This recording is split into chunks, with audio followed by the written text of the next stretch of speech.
the Indian T20 League reaches the final stage. Who's going to win it this season? Let's go and invite Arun to talk all about the finals and this season here at Timeout with SportsAdda.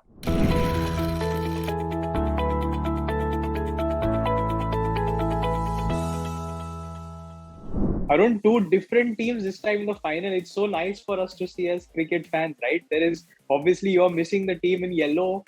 We all are missing the team in blue, but it's nice for the league, right? The new team and a team which is like the first champion coming back together. Absolutely, Akhil. If you remember, we spoke about this maybe 2 weeks ago, 3 weeks ago, when Mumbai were eliminated, when Chennai were at the bottom, Kolkata were pretty much at the bottom.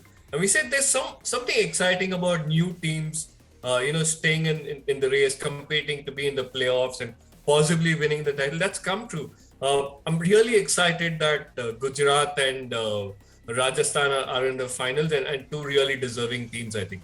Two really deserving teams. Again, it's been nice to see. Arun, there's been a lot of talk about how the pitches have played in the earlier league phase and how it has been. It's caused for good game of cricket to be seen. There's bounce, there's a little bit of movement. Spinners are getting assistance. Even the pitches that we've seen for the playoffs have been so superb, right? It's helped the batters. It helps the bowlers. So it's been refreshing to see the kind of wickets that we've got this season. And hence, there's a lesson, there's a point here, Akhil, that pitches can be prepared. It's all up to the individuals to prepare those kind of surfaces. If you want, you can prepare dashboards, but if the same individual wants, he can dish out fabulous surfaces like we've seen right through the season. And kudos to the groundsmen across, Akhil. You mentioned Mumbai, Wankhede Stadium was brilliant. I was there. D.Y. Patil was brilliant. I was there. I did most of the games. They're outstanding surfaces. Pune, bounce and carry, most of the pacers there have liked it. Now come down to Ahmedabad, come down to Kolkata, outstanding surfaces and credit where it's due. Credit to the curators, credit to the people behind them, the whoever it is. It could be somebody in BCCI, it could be somebody at the host association. Brilliant job by them. And it's been refreshing to watch, pace, bounce, carry, and batters also, standing there and depositing them into the stands. Absolutely. Okay, so like you mentioned, the final two different teams this time. Gujarat versus Rajasthan. Let's quickly talk about both these teams, and then we'll have a go with our predictions. Gujarat, Arun. What a combination they've managed to put together. It's going to be a real big story when Hardik Pandya talks about it. He's managed to captain a team for the first time in such a big important tournament, and then carry his form around the tournament. David Miller's resurgence, Rashid Khan winning them matches with the bat, Tewatia winning the matches with the bat, Shubman Gill standing there and getting runs. It's like Ridhiman Saha coming good as an opener. So everything is worked well for them, right? Here's the thing, Akhil. Let me just read out, the Gujarat Titans team that took on, RR in the first playoff, right? Let me not even do that. Let me go back to, let's say, maybe earlier in the tournament, right?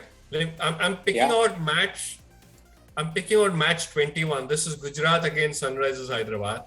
I'll just read you this team, right? Matthew Wade, Shubman Gill, Sai Sudarshan, Hardik Pandya, David Miller, Abhinav Manohar, Rahul Tewatia, Rashid Khan, Darshan Nalkande, Mohammad Shami, Lockie Ferguson.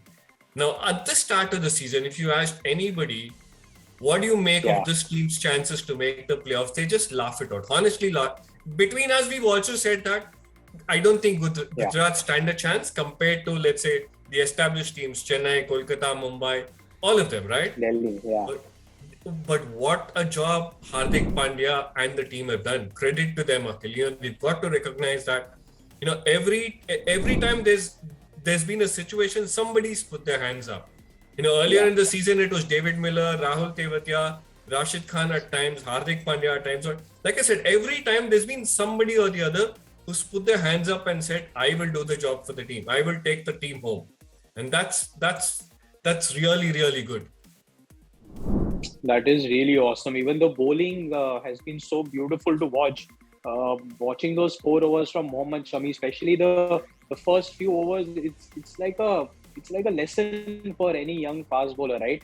To just come him, see smoothly running in and releasing that seam. Lockie Ferguson bowling with that pace, and obviously then Rashid Khan. So it's been really awesome to see.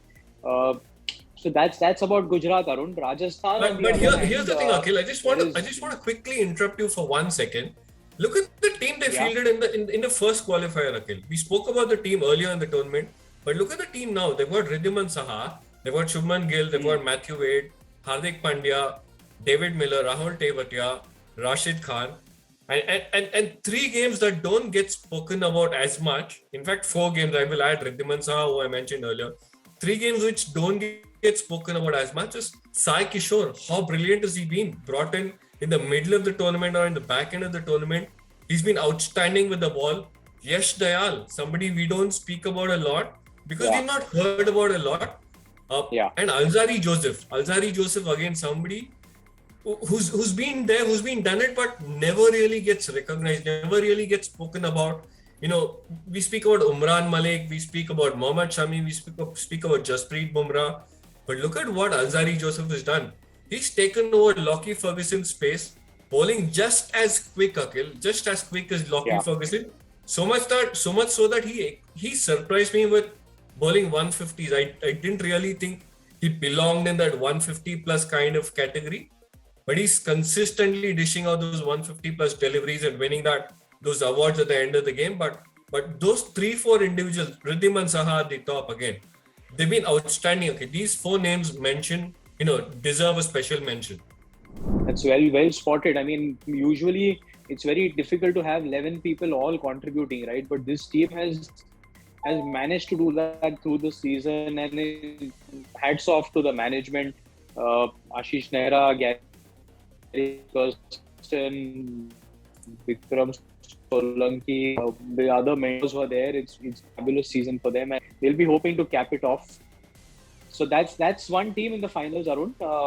Their opponents are Rajasthan. They've managed to win the league once. Seems so far away now, but they managed to win it. And they've also managed to turn around their fortune this season, isn't it? Like earlier until this season and at the auction preview also that we did here, we spoke a lot about how they had a lot of belief in their overseas talents previously.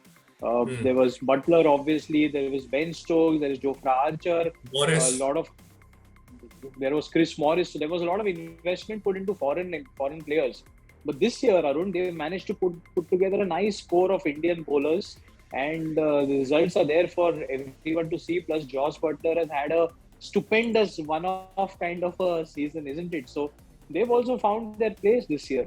I don't agree, Akhil. I don't agree with that comment about Josh Butler's being one-off. He's an outstanding batsman, Akhil. He's an outstanding batsman. So much so that I'm really disappointed. I'm disappointed that he can't do this day after day, match after match, season after season. He's got the skills, he's got the temperament, he's got the talent, he's got the ability, he's got everything. For some reason, Josh Butler is not able to convert that potential consistently. He's still done it this season, yes, but I want to see more of it. I'm a huge fan of Josh Butler. I'm a huge fan of what he's capable of. We all rave about what AB de Villiers has done in the past, Akhil. Josh Butler is pretty much in the similar mode. I'd put him in the same category, Akhil. I know a lot of people might not like this, a lot of people might laugh at this, but Josh Butler is equally as capable as what AB de Villiers could do on at the crease. So that's thing. But also, talking about Rajasthan, we've spoken about Butler, who's been the driver, if I can call it. But they've again had contributions, they've had contributions from Sanju Samson, they've had contributions from Shimron Hetmyer, before he went off on paternity leave and then rejoined the team. Then they've had contributions from Devdutt Padikkal, Riyaz Parag, maybe. Yashasvi Jaiswal, who's come back into the team and he's looked a completely different batsman. So again, they've had players contribute again, taking up those situations when it's been available. That's been good to see. And we've seen this in the past, isn't it? When one batsman has particularly got like such a huge season of over 800 runs, 400s in a season, which is just mind-boggling. Like Yeah. 400s is something that not a lot of people have achieved in their entire careers, and one person There's to just Virat get Kohli, I think. 400. There's Virat and him, Butler. Correct. That's it. So 400s in a season is really staggering. That kind of season is like really, really rare in the league. So yeah, I mean the team has benefited out of it, and the way that he's closed matches, I mean he's performed is brilliant. I You hope know, I mean it's going to be a real contest. the one thing we've got to put in context, I mean, I know I mentioned it, I want to see Josh Butler do this day after day, match of the day. But here's the thing, Akhil. Josh Butler is currently, before the final, sitting on 824 runs. And I think he had a stretch of about 5 innings without getting a half century. How phenomenal is that? How staggering is that? You know, he just looked, you know, it's like Dr. Jekyll and Hyde, you know. We've seen two different batters at the crease. Josh Butler in the first phase of the tournament, he couldn't do anything wrong. And Josh Butler in those 5-6 matches in between couldn't middle the ball at all. He was struggling to get the ball of the square. And then again, he turned it around with 2 knocks at the back end when it mattered more. So just tells you that, you know, batters and cricketers are not machines. It's just that we tend to expect a lot out of them. Okay.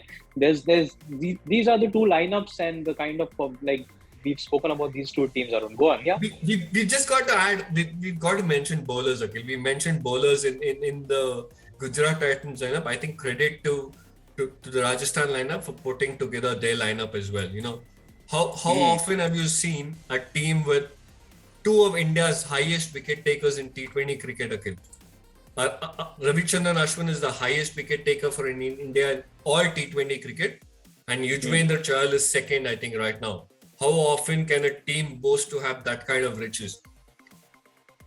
It's like it's like the Indian team of the past having Tendulkar and Ganguly in the one-day lineup when they were the top 2 run getters.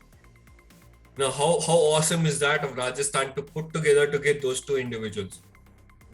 Agreed, and I mean I was also happy that they managed to go after Prasidh Krishna, and I think they had to invest a lot of money to get him into the team. They've backed Riyan Parag for all the games. He's been a part of the team in all the matches. So credit to them. They've backed whatever they felt like, and it's reaping rewards. So credit to them. I mean, really good. Trent Bolt coming back. He's bowling so beautifully. That swing is there. There's always a threat of picking up wickets all the time. So they've managed to put together a fantastic lineup this year. And Ubaid McCoy, Akhil. Don't forget that one individual. Yes. Ubaid McCoy, you mentioned about Trent Bolt turning it around. I think the same of Ubaid McCoy as well. He had that one bad over at the end in one of the earlier games and then was dropped. Yeah. How beautifully has he come back? Amazing. They've put together the bowling combination is just brilliant in both sides actually. I cannot wait for this final, Akhil. I really cannot wait for this final. And I know you're going to jump into asking me to predict who's going to win this. Not now, Arun. I don't not think yet. Well, you said it's going to be a good contest, and that brought me back to our contest here at Timeout with SportsAdda. Like we do every time, we also have a contest here before the finals, before the big finals. And like we do, we always have a simple question. It's such a simple question. I don't think I'm going to ask Arun to give an answer also from his end.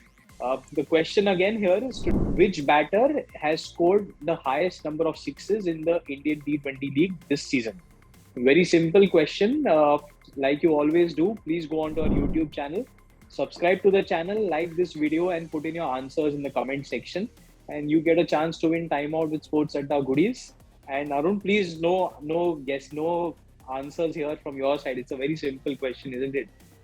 If you've been following the Indian T20 League, you know who's been hitting the most sixes.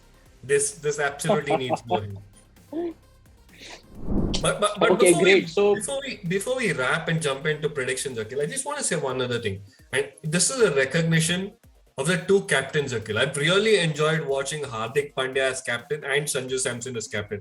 As much as for all the things they've done on the field, I've really enjoyed their chats as captains. You know, when they speak to the commentators before the match, at the toss, when they speak to commentators post-match, or in the press conferences. I've really enjoyed their honesty, and I've really enjoyed the patience they're taking, the patience they're showing to explain things, decisions or what went wrong or what worked for them. I've really enjoyed watching both of them and listening to both of them. Really awesome. I mean, it's nice to see two different new captains trying to make their mark. Hopefully one of them. I mean, both of them will have a long run in their teams, and actually, obviously, only one will win. But hopefully, both of them will have long runs as captains in their respective teams. Okay, Arun, predictions. Then, as we usually do here at Timeout, who you backing? When the minute you said predictions, Akhil, I'm just looking at my smartwatch and my heart rate's gone up now, because like I mentioned, I don't think I've seen this close a contest, Akhil, in all these years of the Indian T20 League. I don't think there are teams which are so closely matched. Really difficult to call, Akhil. Really difficult to call. If anything, if somebody were to put a gun on my head, and I just go for Rajasthan only because they've got a slightly better bowling attack, slightly better. I'd say it's 50.1 and 49.9%. It's that fine. 50.1% in favor of Rajasthan. I'm also veering towards Rajasthan, even though Gujarat beat them in the last match. But just one thumping win like that, and you get the momentum back, the confidence is back, and then you have a chance to prove against the team that has just beaten you. So that's extra motivation for the team. So I just think so. Rajasthan for me also. We'd love to hear what people who listen in think about the finals and the results. Obviously, there's a contest, so participate in the contest. Let us know who you think is going to win this final of the Indian T20 League. As usual, Arun, good fun talking cricket. Been a busy season for everyone here. Been a great season for watching cricket. Always fun talking cricket here. We'll be back at Timeout with SportsAdda, hopefully with lots more to talk about. Thank you so much for joining in.